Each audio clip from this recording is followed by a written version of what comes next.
ठीक है, आज जो है संस्कृत का रैपिड रिवीजन करेंगे। पूरा संस्कृत का आज VVI ऑब्जेक्टिव देखेंगे। चलो देखते हैं। मैथिल कोकिला के नाम से किसे जाना जाता है? अगर एग्जाम में आए मैथिल कोकिला के नाम से किसे जाना जाता है तो विद्यापति को। ठीक है। गरीबों को अन्न और वस्त्र कौन देते थे? बृहस्पति, जो कहाँ के मंत्री थे? मिथिला के मंत्री थे। आलसी पुरुषों की संख्या कितनी थी? 4। कितनी थी? 4। बोलो रे। हाँ, आलसी पुरुषों की संख्या कितनी थी? 4। आलस कथा पाठ में किसके महत्व का वर्णन किया गया? जो आलस कथा जो पाठ है उसमें किसके महत्व का वर्णन किया गया है? मानव के गुणों का वर्णन किया गया है। मानव के गुण के महत्व का वर्णन किया गया है। आलस कथा पाठ में किस दोष का वर्णन किया गया है? यानी आलस कथा जो पाठ है उसमें जो है मानव के किस दोष का वर्णन किया गया है? तो उसमें आलसी था तो आलस का दोष का वर्णन किया। आलस कथा किस प्रकार की कथा है? आलस जो कथा है कैसी कथा है एग्जाम में आ सकता है? तो व्यंग्यात्मक कथा था, हंसी मजाक वाली कथा थी। मनुष्य को कौन नष्ट कर देता है? यानी मनुष्य को कौन बर्बाद कर देता है? तो मनुष्य को जो है आलस क्या करता है? बर्बाद कर देता है। बृहस्पति नाम का मंत्री कहाँ रहता था? सबको पता है बृहस्पति नाम का मंत्री कहाँ रहता था? मिथिला में रहता था। करुणायुकों के बिना किसकी गति नहीं होती है? यानी करुणायुकों के बिना किसकी गति नहीं होती? जिसके पास दया नहीं होगी उसका दया किसका रुक जाएगा? आलसियों की। ठीक है। आलसशाला में आग क्यों लगाई गई? हम जानते हैं कि आलसशाला में जो आग लगाई गई थी आलसियों की परीक्षा लेने के लिए। किसकी परीक्षा लेने के लिए? आलसियों की परीक्षा लेने के लिए। ठीक है। और इधर आलसशाला में लगी आग को देखकर कौन भाग गया थे? जो लोग आलसी नहीं थे, बनावटी आलस है ना, जो लोग आलसी नहीं थे बनावटी आलस दिखाए थे वही सब लोग क्या हो गए थे? भाग गए थे, सभी धूर्त लोग। तो कौन भूख लगने पर भी कुछ नहीं कर सकता? कौन ऐसा आदमी है जो भूख लगने पर कुछ नहीं करता? तो आलसी लोग जो होते हैं भूख लगने पर भी कुछ नहीं करते। तीसरा अध्याय देखते हैं। संस्कृत साहित्य लेखिका, थोड़ा सा उल्टा पुल्टा है। संस्कृत साहित्य लेखिका पाठ में किसके महत्व का वर्णन किया गया है? यानी संस्कृत साहित्य लेखिका जो पाठ हमारा है उसमें जो है महिलाओं का अर्थात औरतों के बारे में बताया गया है, उनके महत्व के बारे में बताया गया। पुरुषों और नारियों के सहयोग से किसकी गाड़ी चलती है? यानी पुरुष और नारी के सहयोग से किसकी गाड़ी चलेगी? यानी समाज की। तो आधुनिक संस्कृति साहित्य लेखिका में कौन प्रसिद्ध है? आधुनिक संस्कृत साहित्य में कौन प्रसिद्ध था? जो कि हमारे पंडित क्षमाराव है ना, पंडित क्षमाराव। क्षमाराव ऋग्वेद में कितनी महिलाओं का वर्णन किया था? तो 24 महिलाओं का वर्णन किया था। और अथर्ववेद में कितनी महिलाओं का वर्णन किया गया था? 5। अथर्व में कितना किया गया था? 5। क्षमाराव जो थे किस काल के लेखक थे? क्षमाराव जो थे किस काल के लेखक थे? पंडित क्षमाराव आधुनिक काल के लेखक थे। और उसके बाद मीरा लहरी की लेखिका कौन है? मीरा लहरी की लेखिका कौन है? पंडित क्षमाराव। किस युग में मंत्रों की दर्शना न केवल ऋषियाँ होती थी बल्कि ऋषिकाएँ भी होती थी? यानी कौन सी युग में जो है जो मंत्रों की दर्शिका न होकर केवल ऋषियाँ भी होती थी, यानी बल्कि ऋषियाँ भी होती थी? तो कहने का मतलब वैदिक युग में। लौकिक संस्कृत साहित्य में 40 कवियों में प्रथम कल्पा कौन थी? विजयंका थी, जिसको विजयंगड़ा भी बोलते हैं। याज्ञवल्क्य ने अपनी पत्नी को किस चीज़ की शिक्षा दी थी? याज्ञवल्क्य ने अपनी पत्नी को जो है आत्म तत्व की शिक्षा दी थी। तो आप जाते हैं चौथा नंबर में, भारतीय संस्कार ने। भारतीय संस्कार कुल कितने हैं? 16 है। ठीक है, भारतीय संस्कार कुल कितने हैं? 16 है। भारतीयों में संस्कार से किसका निर्माण होता है? यानी व्यक्तित्व का। भारतीयों में जो है संस्कार के कारण ही व्यक्तित्व का निर्माण होता है। संस्कार को मुख्यतः 5 भागों में बांटा गया है। कितने भागों में बांटा गया? 5 भागों में बांटा गया। बचपन में यानी शिशुआवस्था में संस्कार कुल कितने हैं? 6 हैं। और मरने के बाद संस्कार कितने होते हैं? 1 होते हैं। मरने के बाद संस्कार 1। किधर गया रे?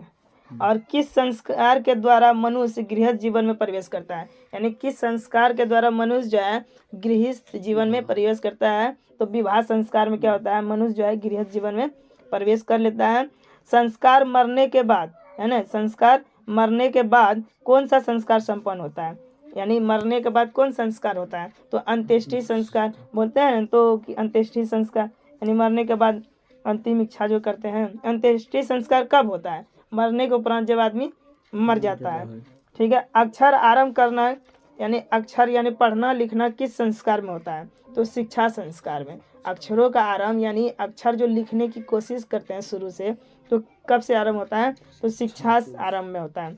सप्तपदी किस संस्कार के अंतर्गत है, सप्तपदी मतलब सात फेरा किस संस्कार में लिया जाता है, तो विवाह संस्कार। और सिंदूरदान किस संस्कार में होता है, सिंदूरदान भी हम जानते हैं कि विवाह संस्कार में होता है। ठीक है।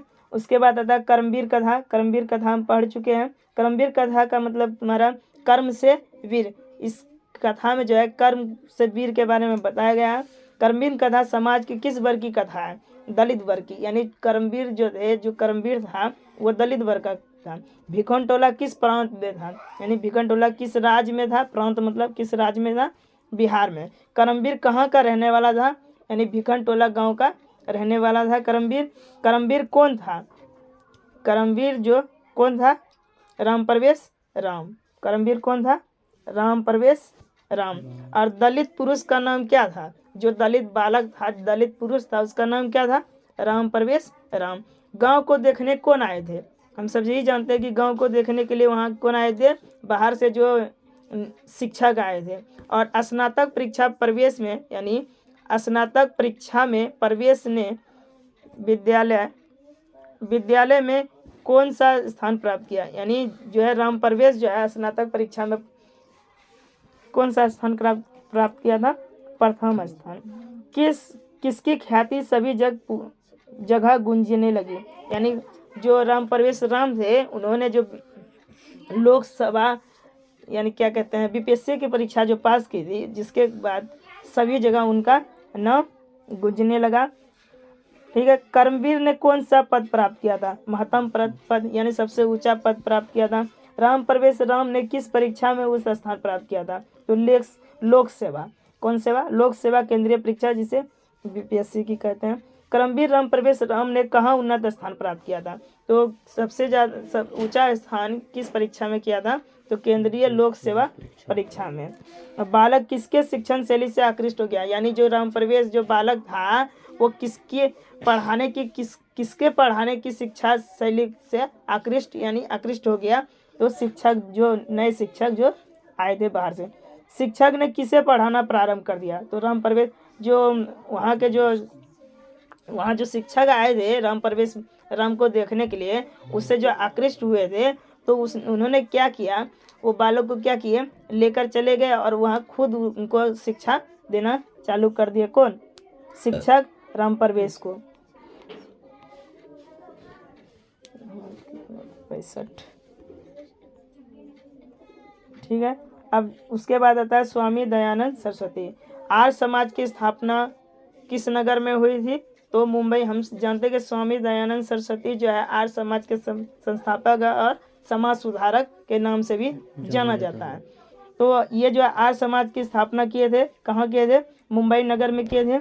और स्वामी दयानंद जो है किस ग्राम में हुआ था, यानी उनका जन्म जो है किस गांव में हुआ था, तो टंकरा नाम गांव में उनका जन्म हुआ था। तो स्वामी दयानंद कौन थे, एक समाज सुधारक थे, है ना, और आर्य समाज संस्थापक थे, जो समाज सुधारक भी थे और आर्य समाज के संस्थापक थे। समाज सुधारक कौन थे, अभी तुरंत आया बताए कि स्वामी दयानंद जी थे। समाज को सुधारने की, वहाँ की जो कुप्रथा चल रही थी, है ना, बुरी प्रथा चल रही थी, उनको सुधारने के लिए स्वामी दयानंद सरस्वती वहाँ पर अपने कार्यरत तत्पर रहे।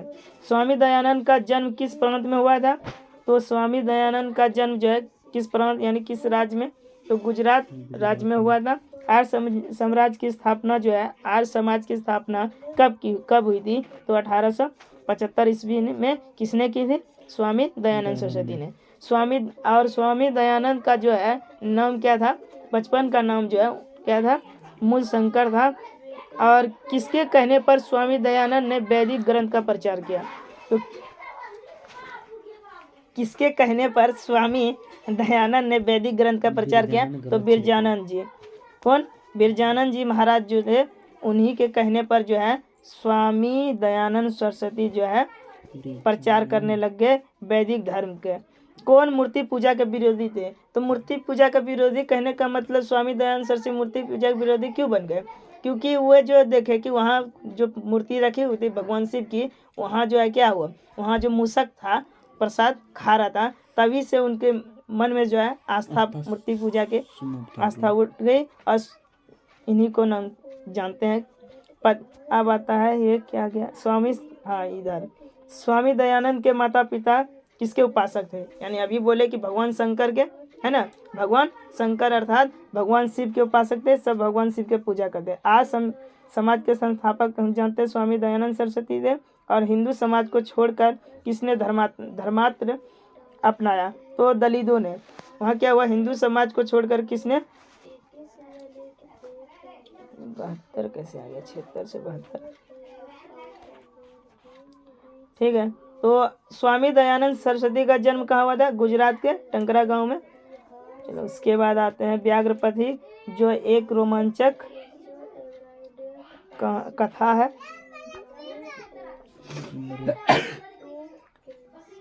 ओह कहाँ गया ना, यहाँ व्याघ्रपथी कथा के रचनाकार नारायण पंडित जी कहे जाते हैं। और व्याघ्रपथी कथा जो है हितोपदेश ग्रंथ से लिया गया। किस ग्रंथ से लिया गया? हितोपदेश ग्रंथ से लिया गया। हितोपदेश का अर्थ होता है, हितोपदेश का मूल अर्थ होता है हित का उपदेश करना।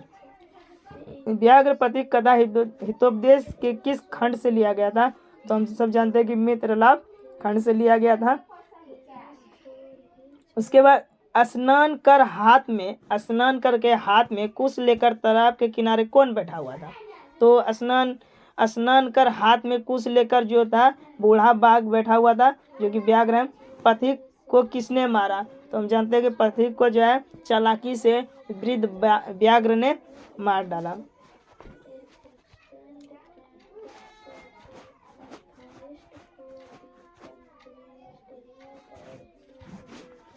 तो पथिक कहाँ फंस गया था?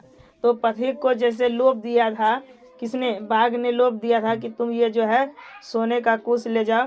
तो जो कि उसको कहा गया था कि कुश तुम तभी ले सकते हो जब तक तुम स्नान नहीं करोगे। जैसे पथिक स्नान करने जाता है तो कीचड़ में फंस जाता है। और उसके बाद क्रिया किसके बिना भार स्वरूप हो जाता है? यानी ज्ञान के बिना जो है क्रिया जो है, ज्ञान के बिना क्या होता है? भार स्वरूप हो जाता है। क्रिया किसके बिना भार स्वरूप हो जाता है? ज्ञान के बिना। व्याघ्रपथी कथा से क्या दुष्परिणाम प्रकट होता है? कि व्याघ्रपथी कथा से हम यही समझते हैं कि ज़्यादा लोभ अनर्थकारी होता है, लोभ नहीं करना चाहिए। कौन से लोभ से प्रभावित हो गया था? कौन जो है लोभ बन गया था, लोभी बन गया था? तो पथिक। लोभ मनुष्य को कहाँ ले जाता है? तो लोभ जो है मनुष्य विनाश की ओर ले जाता है। वृद्ध व्याघ्र क्या देना चाहता था? तो वृद्ध व्याघ्र जो बूढ़ा बाघ जो है सोने का कंगन देना चाहता था। अब आता है विश्व शांति। विश्व शांति पाठ में कैसे वातावरण का चित्रण किया गया है? तो देखो उसमें लिखा हुआ है शांति, पर जो है पूरा उस चैप्टर में जो है अशांति फैली हुई है। तो अशांति संसार के दुखों विषय क्या है? सार्वभौमिक अशांति। अशांति मानवता का क्या कर रही है? तो अशांति जो है मानवता को विनाश कर रही है। विनाश का भय किससे है? अस्त्र से। और वहाँ जैसे अनेकों राज्य में परस्पर क्या चल रहे थे? शीत युद्ध। अनेकों राज्य में क्या चल रहे थे? शीत युद्ध चल रहे थे। शीत युद्ध और शांति के कितने कारण हो सकते हैं? तो उसमें दिखाया गया कि विश्व शांति पाठ में दिखाया गया कि युद्ध और शांति के मुख्यतः 2 कारण थे। और दुख को कौन बढ़ाता है? स्वार्थ। जितना स्वार्थी बनोगे उतना दुख क्या होगा? बढ़ेगा।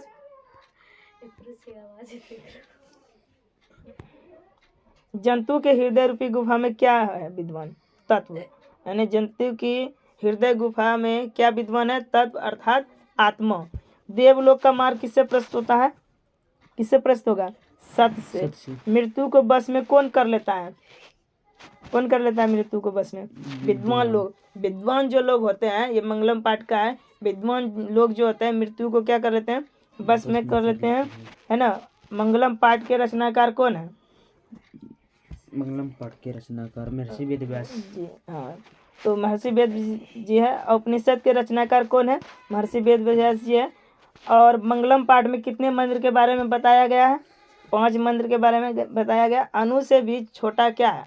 अणु से भी छोटा क्या है? आत्मा। आत्मा। किसकी जय होती है? सच की। बहती नदी कहाँ मिलती है? जो नदी बहती हुई कहाँ मिल जाती है? समुद्र में, है ना। कहाँ मिलती है? समुद्र में मिल जाती है। किस देश में देवता बार बार जन्म लेना चाहते हैं? भारत देश में। कहाँ से कहाँ पहुँच गया ये?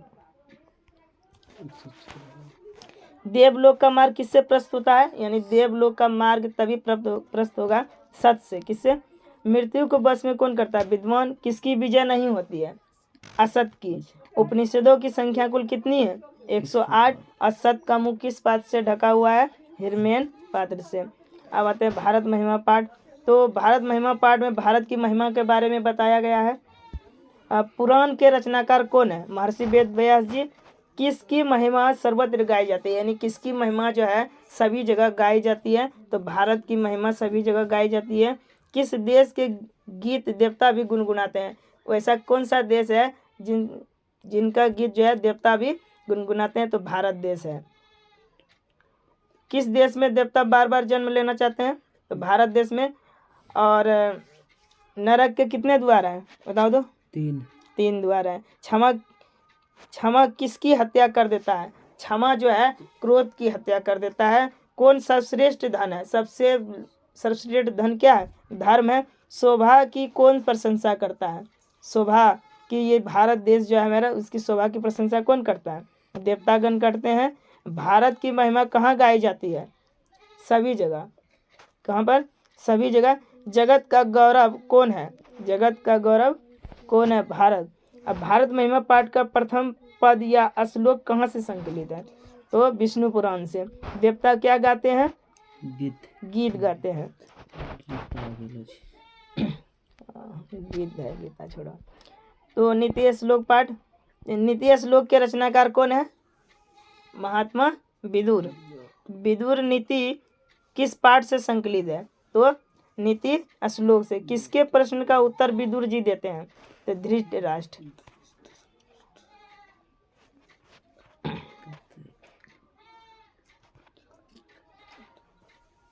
उल्टा पुल्टा हो गया है। भारत महिमा हो गया। धर्म की रक्षा किससे होती है? आचरण से। घर की लक्ष्मी कौन है? घर की लक्ष्मी कौन होती है? स्त्री होती है। उद्योग प्रगति की इच्छा रखने वाला मनुष्य को कितने दोषों को त्याग कर देना चाहिए? 6 दोषों को त्याग करें। काम, क्रोध और लोभ किनके द्वार है? किनके द्वार है? नरक के। काम, क्रोध और लोभ नरक के द्वार है, जो कि 3 द्वार है। सूर्य किसका पुत्र था? कर्णस दानवीरता पाठ का है। सूर्य किसका पुत्र था? कर्ण। कर्ण किसके पक्ष से युद्ध लड़ रहा था? कर्ण जो था किसके पक्ष से युद्ध लड़ रहा था? बोलो। कौरवों के पक्ष से। ब्राह्मण का रूप कौन धारण करके आया था? भगवान इंद्र। दानवीर कौन था? कर्ण। दानवीर कौन था? कर्ण। कर्ण किस देश का राजा था? अंग देश का राजा था। समय परिवर्तन के साथ कौन नष्ट हो जाता है? सभी कुछ ना। समय परिवर्तन के बाद सब चीज नष्ट हो जाता है। कर्ण कवच और कुंडल किसको दिया था? इंद्र को। इंद्र को कवच और कुंडल किसके पास था? कर्ण के पास। कवच और कुंडल की क्या विशेषता थी? क्योंकि उसकी वही विशेषता कि उसे कोई भेद नहीं सकता था, और जब तक उसके पास रहेगा तो कोई मार नहीं पाएगा। मंदकानी नदी इधर। मंदकानी वर्णन पाठ के रचनाकार कौन है? महर्षि वाल्मीकि, है ना। रामायण पाठ के रचनाकार महर्षि वाल्मीकि। महर्षि वाल्मीकि अयोध्या कांड से किस भाग से लिया गया है? रामायण में से लिया गया है। मंदकानी नदी किस पर्वत के निकट प्रवाहित होती है? तो वहाँ बताया था चित्रकूट पर्वत है। मंदकानी का वर्णन रामायण के किस कांड से है? अयोध्या कांड से। मंदकानी वर्णन पाठ में किस नदी के बारे में बताया गया है? तो मंदकानी नदी के बारे में बताया गया। मंदकानी नदी में कौन स्नान करते हैं? ऋषिगण। नाचने के समान कौन दिखता है कि ऐसा लग रहा है कि नाच रहा है? क्या? पर्वत दिखता है। तो कर्णस दानवीरता जो है, कर्णस दानवीरता तुम्हारा दानवीर पाठ कहाँ से लिया गया है? कर्णभार से लिया गया है ना। और कवच और कुंडल की विशेषता यही थी कि उसमें उसको कोई भेद नहीं सकता था। और दानवीर पाठ के लेखक कौन है? भास जी हैं।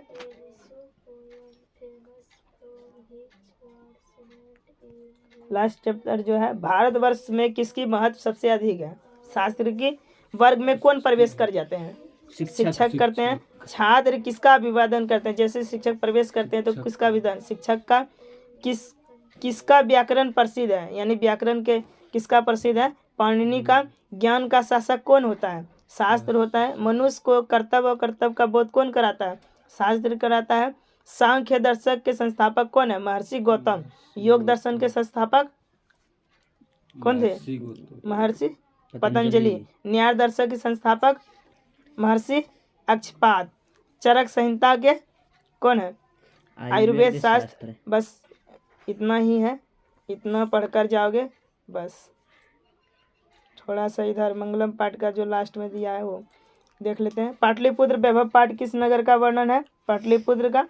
पाटलिपुत्र किस राज्य की राजधानी है? यानी पाटलिपुत्र जो है पटना किस राज्य की राजधानी है? बिहार की।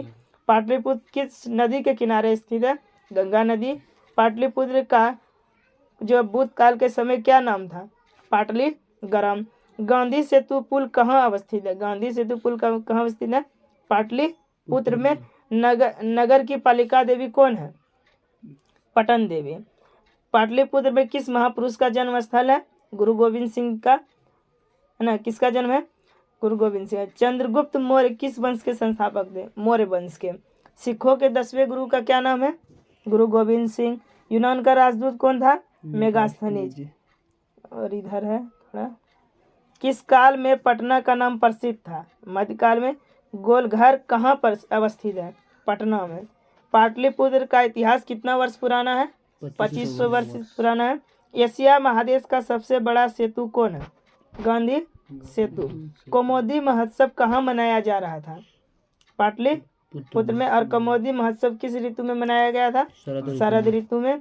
किसके शासन काल में पाटलिपुत्र की सुरक्षा व्यवस्था उत्कृष्ट थी? तो चंद्रगुप्त मौर्य के काल में, है ना। आलस कथा पाठ कहाँ से संकलित है? पुरुष परीक्षा से। आलस कथा पाठ के लेखक कौन है? बोलो तो। विद्यापति। वीरेश्वर कौन था? मिथिला का मंत्री। मैथिल कवि कौन था? विद्यापति। ठीक है, आज की इतना ही समाप्त है। इतना ही रिवीजन काफ़ी है बोर्ड के लिए।